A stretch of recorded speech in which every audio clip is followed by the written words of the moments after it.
अस्सलामुअलैकुम जी, क्या हाल चाल है। उम्मीद है मेरी तमाम बहनें ठीक होंगी। आज मैं आपके लिए बहुत ही मज़े का सीन लेकर आई हूँ। मैं आपसे शेयर कर रही हूँ कि निम्रा अहमद जहाँ बैठकर माला नावल लिखती थी, बल्कि अब तो वो ख़त्म होने को आया है। तो मैं आपको ये सीन शेयर कर रही हूँ तुर्की में, जहाँ निम्रा अहमद बैठकर नावल लिखती माला का।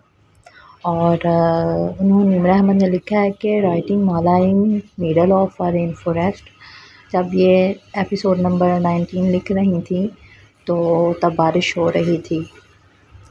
और last slide featuring my favourite food in the forest, nasi goreng kampung with chicken satay.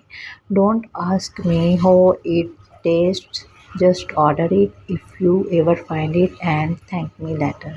उन्होंने अपनी पसंदीदा तुर्की की रेसिपी डिश शेयर की है चिकन की, और वो मुझे कह रही हैं कि मुझसे इसका टेस्ट मत पूछिएगा, अगर आप वहाँ आती हैं तो इसको खाएं, फिर मुझे इसका टेस्ट बताएं और बाद में मुझे थैंक्स बोल दीजिएगा।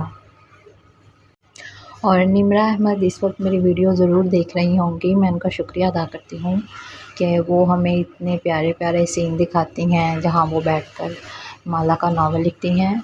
और आइंदा भी उम्मीद है इसी तरह हमसे शेयर करती रहें और हम अपनी तमाम बहनों के साथ शेयर करते रहें, यूट्यूब पे दिखाते रहें। ओके जी, अल्लाह हाफ़िज़।